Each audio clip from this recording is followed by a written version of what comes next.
1995 to 2000, those living on less than $1 a day increased by 18%.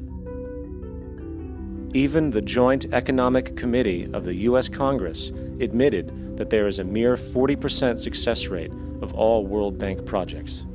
In the late 1960s, the World Bank intervened in Ecuador with large loans. During the next 30 years, poverty grew from 50% to 70%. Under or unemployment grew from 15 to 70%.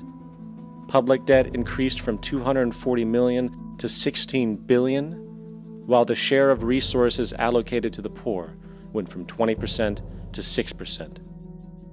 In fact, by the year 2000, 50% of Ecuador's national budget had to be allocated for paying its debts. It is important to understand the World Bank is, in fact, a U.S. bank, supporting U.S. interests. For the United States holds veto power over decisions, as it is the largest provider of capital. And where did it get this money? You guessed it, it made it out of thin air through the fractional reserve banking system.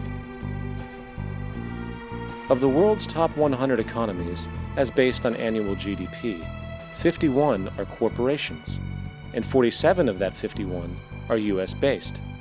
Walmart, General Motors, and Exxon are more economically powerful than Saudi Arabia, Poland, Norway, South Africa, Finland, Indonesia, and many others.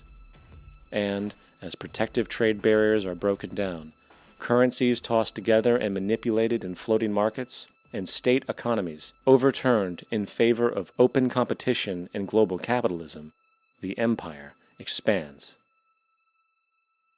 You get up on your little 21-inch screen and howl about America and democracy. There is no America. There is no democracy.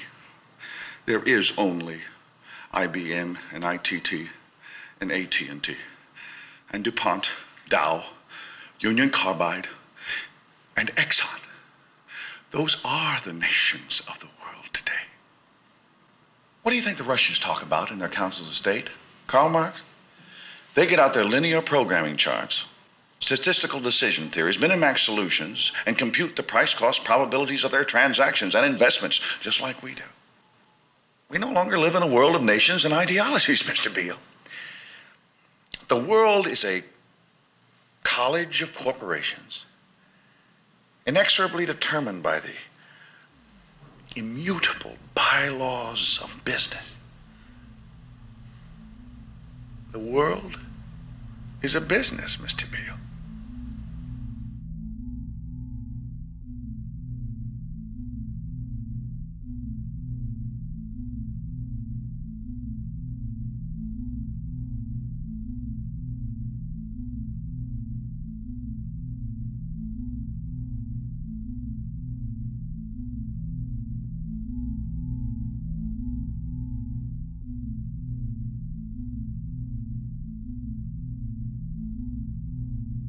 The world is being taken over by a handful of business powers who dominate the natural resources we need to live while controlling the money we need to obtain these resources.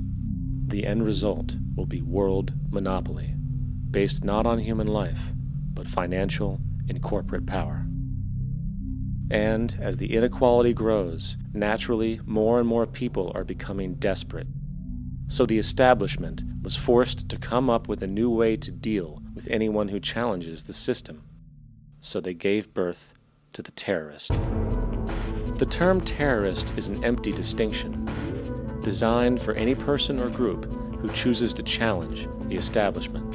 This isn't to be confused with the fictional Al-Qaeda, which was actually the name of a computer database for the US-supported Mujahideen in the 1980s.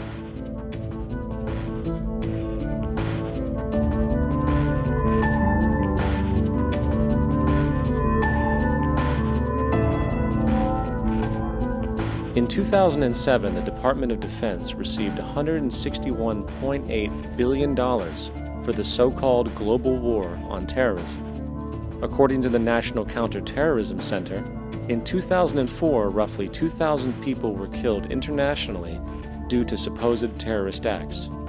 Of that number, 70 were American. Using this number as a general average, which is extremely generous, it is interesting to note that twice as many people die from peanut allergies a year than from terrorist acts. Concurrently, the leading cause of death in America is coronary heart disease, killing roughly 450,000 each year. And in 2007, the government's allocation of funds for research on this issue was about $3 billion.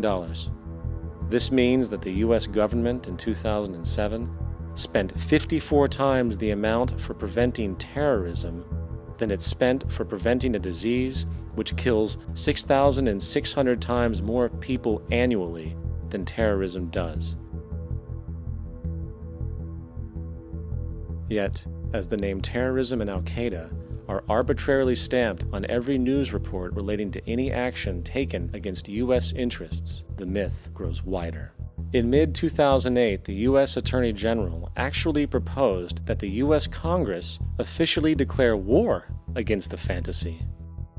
Not to mention, as of July 2008, there are now over 1 million people currently on the U.S. terrorist watch list. These so-called counterterrorism measures, of course, have nothing to do with social protection, and everything to do with preserving the establishment amongst the growing anti-American sentiment both domestically and internationally, which is legitimately founded on the greed-based corporate empire expansion that is exploiting the world. The true terrorists of our world do not meet at the docks at midnight or scream Allah Akbar before some violent action. The true terrorists of our world wear $5,000 suits and work in the highest positions of finance, government, and business. So, what do? How do we stop a system of greed and corruption that has so much power and momentum? How do we stop this aberrant group behavior which feels no compassion for, say, the millions slaughtered in Iraq and Afghanistan, so the corporatocracy can control energy resources and opium production for Wall Street profit?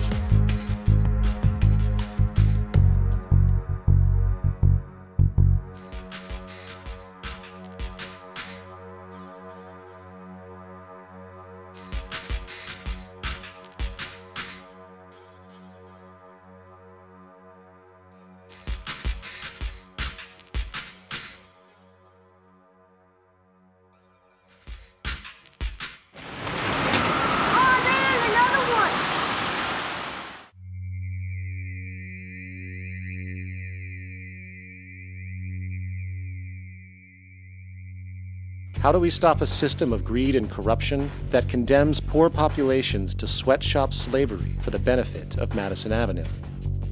Or that engineers false flag terror attacks for the sake of manipulation?